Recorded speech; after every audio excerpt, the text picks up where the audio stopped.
Beneficent, the Most Merciful. Assalamu alaikum wa rahmatullahi wa barakatuh. Peace be unto you.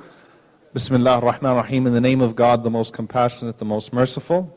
Alhamdulillahi Rabbil Alameen wa salatu wa salamu ala Rasulihi al-Kareem wa ala alihi wa sahbihi ajma'een. We begin by praising God, by thanking Him, by declaring that no God has the right to be worshipped or unconditionally obeyed except for Him. And we ask Him to send His peace and blessings upon His messengers and prophets, Jesus, Moses, Abraham, David, Muhammad, peace be upon them all, his family, companions, and those that follow. Actually, the sister took the beginning part of my speech, which was the Pact of Umrah, so I'm just going to, that automatically knocks 10 minutes off of the speech. So Imam Siraj, you're going to have an extra 10 minutes. Imam Siraj said if I cut my speech down, he'll protest. So I told him I'll just run away. So just be protesting to you all. But honestly, this topic of the history of Jerusalem, I did not choose it for myself, but it's something I feel extremely passionate about. I just want to recount to you something that took place with me as a child, and I'll never forget it. I remember the first time I went to Jordan in 1989, and my family, my parents are Palestinian, and my parents are actually Palestinian refugees. Now, as far as I was concerned, you know, we always knew of Palestine, we knew of an identity of Palestine, we had the flags in the house, everyone knew of Palestine. I didn't realize that there was no such thing as Palestine on the modern day map until I went to school, and I was wondering, you know, whenever they had a find your country type thing, or, you know, where are you from, and I was like, why is my country not on the map?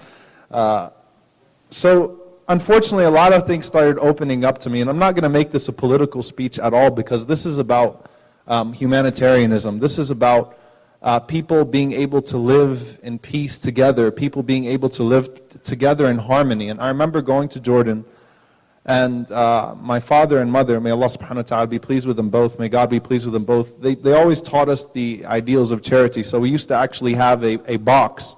It was a plastic Dome of the Rock that we had in our homes, and you take the dome off, and we'd always put our charity there, extra money there, and things of that sort. So when we went to Jordan, we would give that out and distribute that to refugees. So that was their habit when they went back. Obviously, both my father and my mother, they worked very hard to, despite being refugees, you know, find a good situation for themselves and to become both very successful. But it was my exposure to the largest refugee camp in the world, which is called Balata Camp in Jordan, where you literally have people living in trash cans. Literally, people take shade in trash cans. They go to sleep at night in trash cans. And for me, this was a huge wake-up call. And I remember asking my parents, why is it that why do they live here? Why do you have 3 million people living on the outskirts of a country, and it's just a bunch of camps, right? Why is this happening? And my parents said they don't have the right to go home.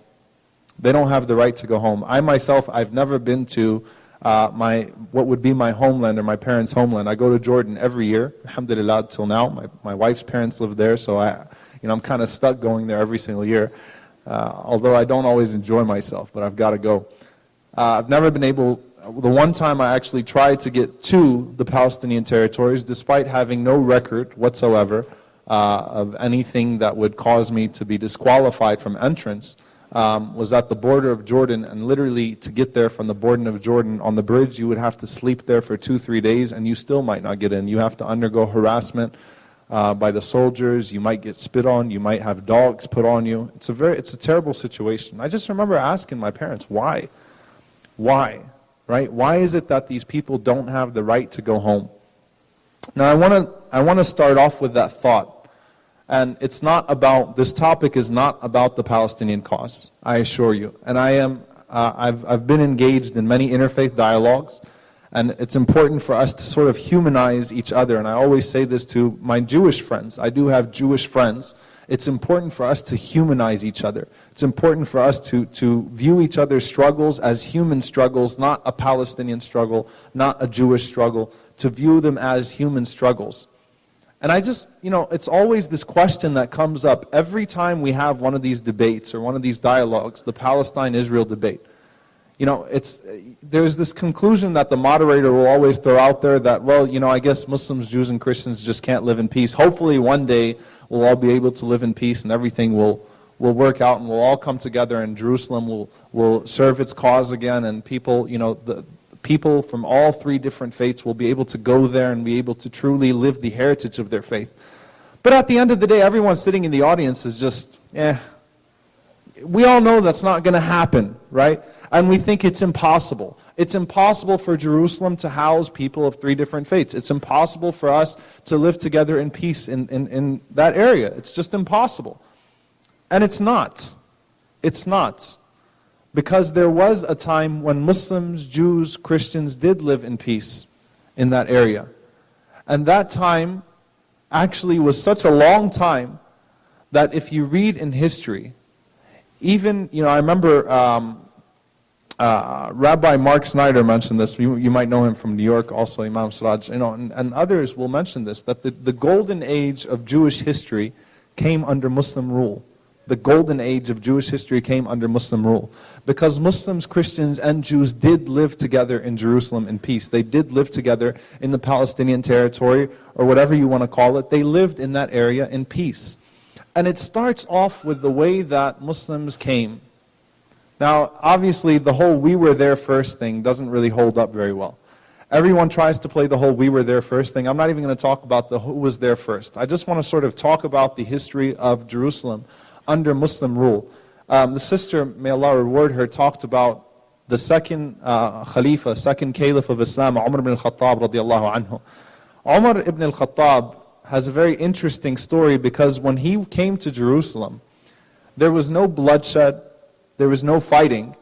In fact, Jerusalem was in such turmoil that the leaders welcomed his coming and welcomed becoming part of the Islamic Empire, and this is something that's well documented. But they told, because it was tradition that the Khalifa would stay in Medina, the stronghold, he should not leave his city. They told Abu Ubaidah Jarrah, they said that we will not give the keys to the city except for your leader. We will only give it to him. So he's got to come and he's got to take the keys himself. And so basically what we find is that Heraclius organized a welcoming ceremony for Umar ibn al-Khattab to be handed the keys of Jerusalem. He invited the Patriarch of Rome, as well as the Bishop of Jerusalem. In fact, leaders from the Jewish community were there, ambassadors from all over the world were there, and he spread out for Umar ibn al-Khattab a red carpet that spanned over 2 kilometers long. So it was a long red carpet. You can imagine.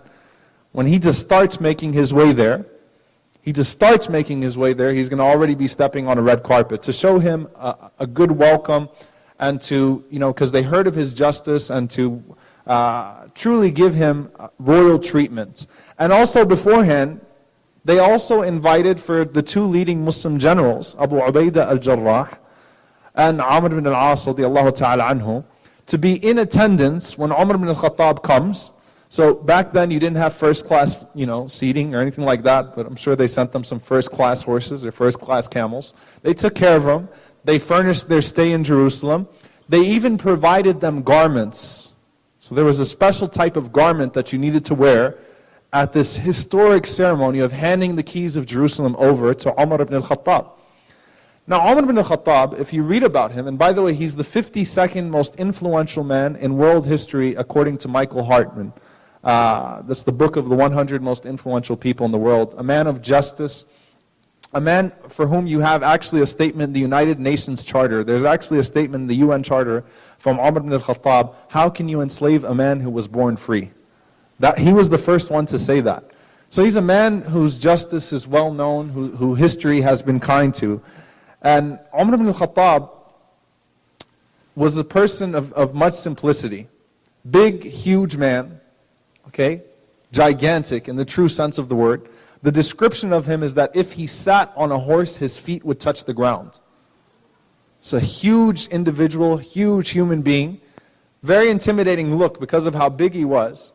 And he set such a tone of justice during his rule. I'm talking about in the rule in Medina, that whenever the distribution of garments, whenever they distributed cloth to each one of the Muslims, Umar ibn al-Khattab had to take 2 garments. So one man actually stood up, Salman, a man by the name of Salman, actually stood up and started to question him and chastise him because he took 2 garments and everybody took 1. And Umar had to explain that, you know what, I need 2 because I'm so tall. I literally had to have them stitched together or else I wouldn't even be able to cover myself adequately. And even with that 1 garment, there were 17 stitches or 17 patches that were counted in his garment on the day that he conquered, or the day that he opened. It's a better word, opened Jerusalem. Fath. He opened Jerusalem. He didn't really, there was no battle that was there. So Umar ibn al-Khattab, he asked the people in Medina, he said, should I go there to take the key, or is this some kind of setup or some kind of plot? Am I going to be killed? Is this a wise decision? It's never wise for the leader to leave his base. They said, you know what? For this case, it's okay. He went out there, he took with him 1 servant, and they had 1 camel, and he made a deal with the servant beforehand. He said, on the way there, I'll ride for half of the time, and you pull me, and then you ride for half the time, and I'll pull you. So they took turns, 50-50. And then Umar ibn al-Khattab, as they were approaching Jerusalem, the servant was on the camel, and he was the one pulling the camel. Not only that, but right before they got to Jerusalem, he fell into a mud puddle, so his clothes got covered in mud too. And he's pulling the servant, and he's covered in mud, and he has 17 patches in his cloth. And, everyone is waiting there with their best clothes. Everyone is waiting there to give him this grand royal reception. Here he is, walking in, he's got mud all over him. And so the servant at least tells him, as they get to the red carpet, it's 2 kilometers long. He says, I think we should switch now. Umar ibn al-Khattab said a deal is a deal. 50-50, it's still your turn. So, but, you're kind of going in to take over the greatest city in the world, No. You stay on the camel. We'll keep walking. Umar ibn al-Khattab comes walking with the camel, and the people are waiting, and the people are standing out, and they're waiting out their windows to see who this great leader is. And they see this man coming and running with a camel with dirt all over his clothes and 17 patches. So Abu Ubaidah and Amr, they were the 2 that were invited to be part of this reception. Abu Ubaidah, who himself was a very simplistic man, but recognized the situation at this point. Abu Ubaidah, he gets upset with this. He goes and he walks out to Umar ibn al-Khattab. He's like, I got to take care of some business with the leader before he comes and takes the key. And he says, you've embarrassed us. You've humiliated us. These people are all dressed nice. We want to, you've got to show that you're a strong leader. You've got to show your best clothes and things of that. You've embarrassed us. And Umar ibn al-Khattab, he became upset. And he said, نَحْنُ قَوْمٌ أَعَزَّنَ اللَّهُ بِالْإِسْلَامِ. We were a people who God gave dignity to through faith, through Islam. And if we seek honor and dignity and glory through any other means, we will surely be humiliated. Meaning, I'm not that superficial person I used to be. Umar was known before he became Muslim to be an extremely well-dressed, wealthy man. He was one of the few literates, few people that could read in his time. They didn't expect that from him. But he said, we seek our glory through faith. We don't seek it through subjugating anybody. We don't seek it through some pompous, display. We seek it through faith. And so he received the keys from Heraclius, and the people were shocked. And then the bishop of Jerusalem took him to the Church of Nativity. He gave him a little bit of a tour of Jerusalem, and he took him to the Church of Nativity. And while they were in the Church of Nativity, the call for prayer came. The call for prayer came, for the noon prayer came. And Umar ibn al-Khattab was in there, and he knew it was time to pray.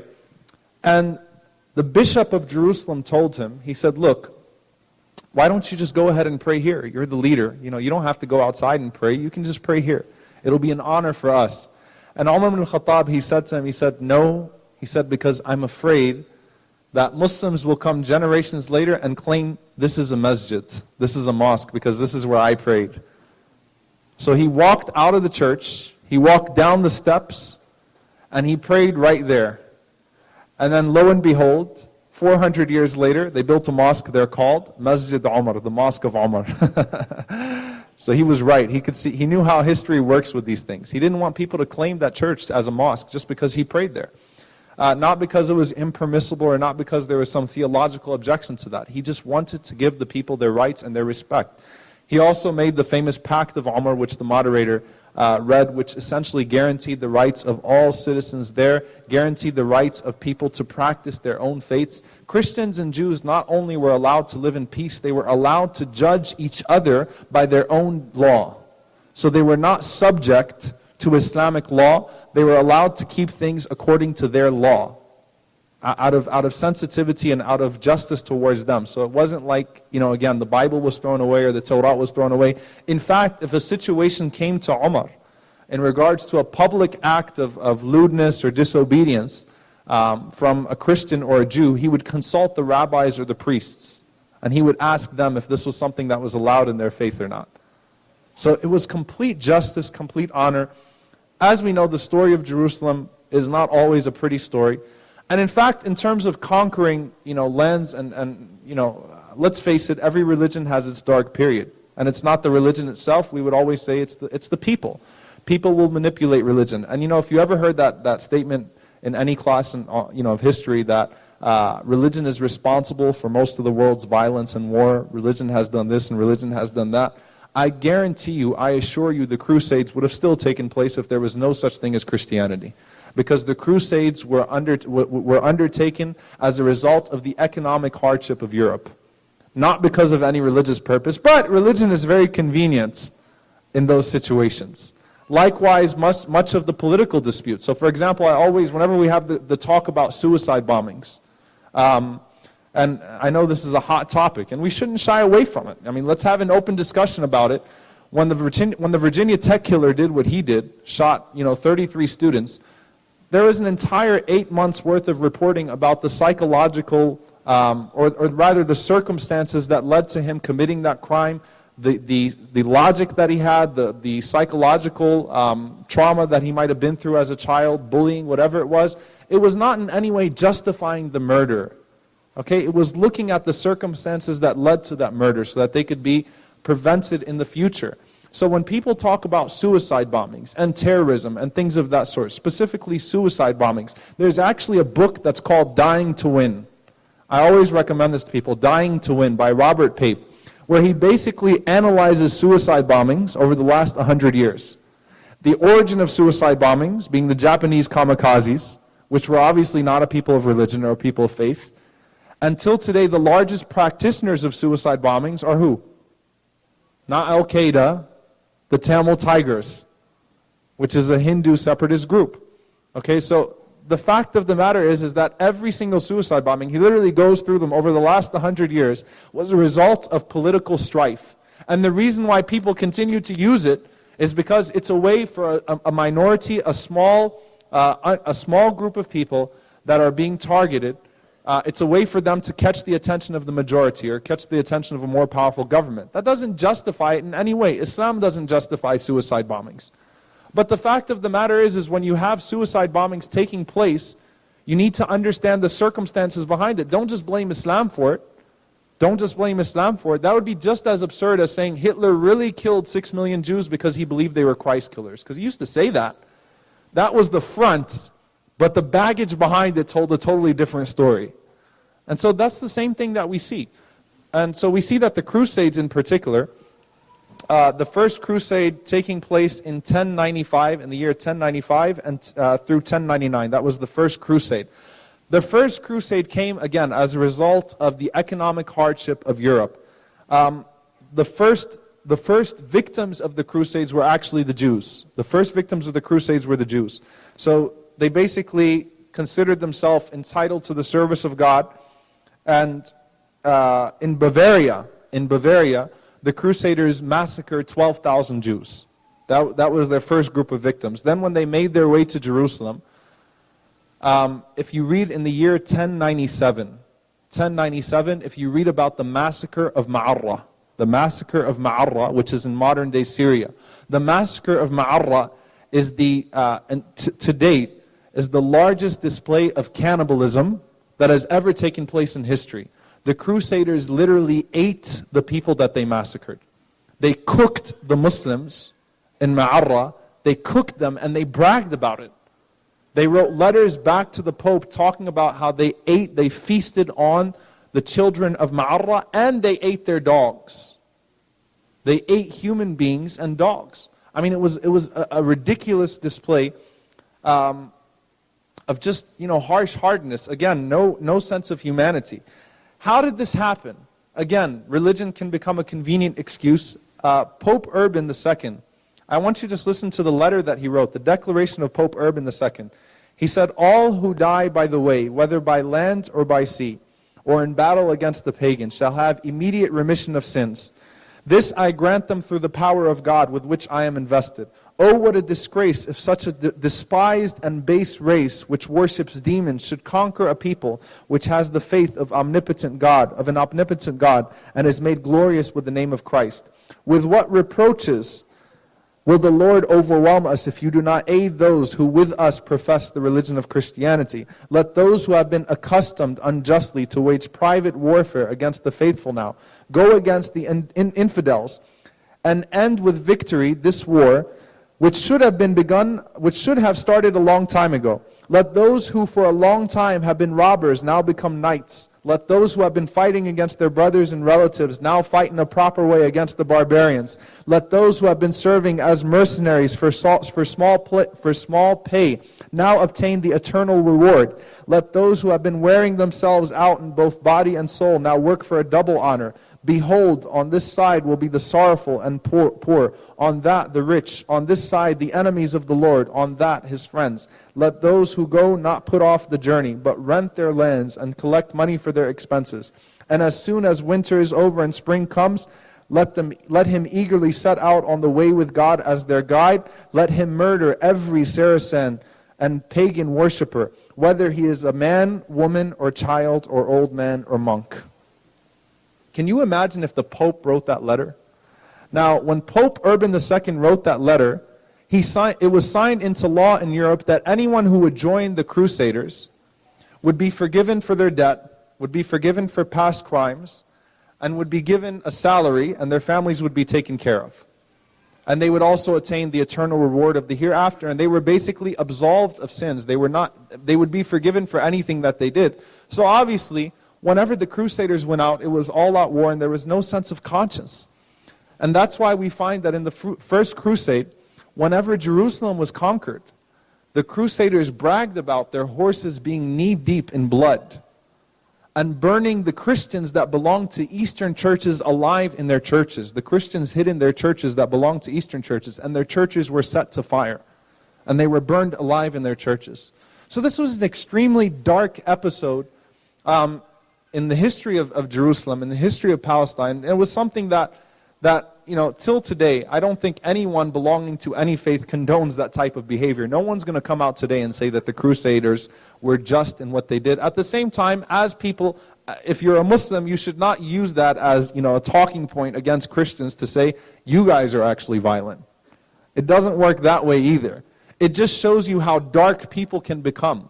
Okay, again, it would have happened regardless of the Pope, regardless of all of those things, but religion was used as a tool to manipulate people in that situation. So in the First Crusade, by the year 1099, the death toll had reached over 700,000 people. Over 700,000 people. Raymond de Chatillon, he actually was attacking the people that were coming for Hajj, that were going to going to the pilgrimage from all different parts of the world. He was actually even having them attacked. In fact, he plotted to have the body of the Prophet Muhammad, peace be upon him, dug out in Medina and brought back to Jerusalem and mutilated and shown and to show it as a sign of humiliation of the Muslims. And the one who foiled that plot was Nuruddin. Nuruddin is the mentor of Salahuddin, Saladin. Nuruddin was his mentor. He foiled that plot of two men that actually were given the task of posing as Muslims, posing as pious Muslims, and then taking the body of the Prophet Muhammad, peace be upon him, and bringing it back to Jerusalem to be hung up and mutilated as a sign of humiliation. So, subhanAllah, I mean, we're talking about an extremely dark period in history.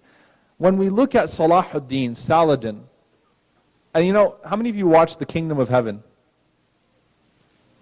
Now, movies in Hollywood are extremely annoying because they always have to have a guy that's trying to get the girl. They couldn't, the Titanic, Kingdom of Heaven, they couldn't even spare the Crusades, right, of the guy trying to get the girl. So that actually never happened. I hate to break it to you. That was a totally fictional story. I'm sure at one point during the Crusades, there was a Muslim guy that was interested in a Christian girl or vice versa. But, I remember when the Kingdom of Heaven came out, none other than Fox News was extremely upset because they felt like Kingdom of Heaven portrayed the Muslims in a very favorable light. But to be completely honest with you, it did not do justice.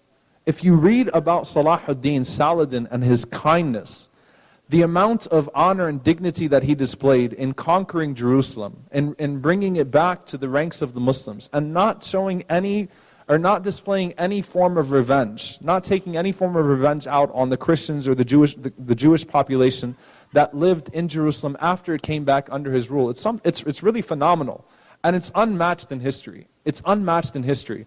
When Salahuddin conquered Jerusalem, and he conquered it on the same day, the anniversary of the Prophet Muhammad, peace be upon him, coming back to Mecca.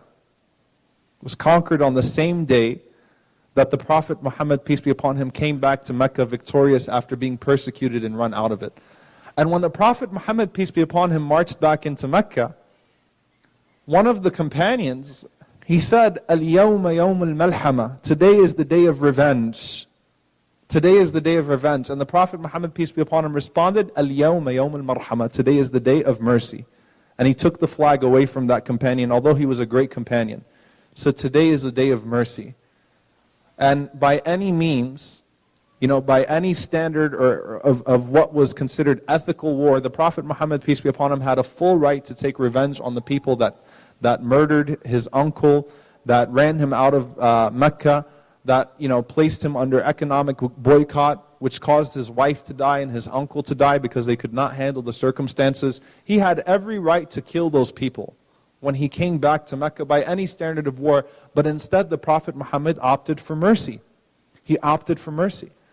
And instead, he put his head very close to his riding animal so that he wasn't an arrogant ruler, and he said, whoever is in the house of such and such is safe. Everyone come out, do not feel afraid, there is no revenge today, nothing will happen to you today. لا تثريب عليكم اليوم. There is no blame on you today. I've forgiven and I've forgotten. It's over. Don't worry about it. So Salahuddin Saladin, he remembered. So we can see here that just as we like to portray religion as the source of violence and as the source of hatred and bloodshed, let's remember what religion did on the other side. Saladin now, when he's entering into Jerusalem from Hittin, on the same day, recalls that incident with the Messenger of God, peace be upon him. And he remembers that. And when he goes into Jerusalem, he tells the people that you should feel no fear, you should feel complete safety now, everyone is safe. On top of that, he called for the Jews that were expelled from the land of Jerusalem to be brought back and to have new homes built for them so that they could resettle Jerusalem. This is historically documented, not by Muslim sources, by any source. He called back the Jewish populations to resettle Jerusalem, to have their homes reconstructed and rebuilt. He ransomed every single one of the crusaders. Every single one of them. And the amount of ransom, the price for the ransom was 10 dinars for a man, 5 dinars, which would be equivalent to $1, 5 dinars for a woman, and 1 for a child.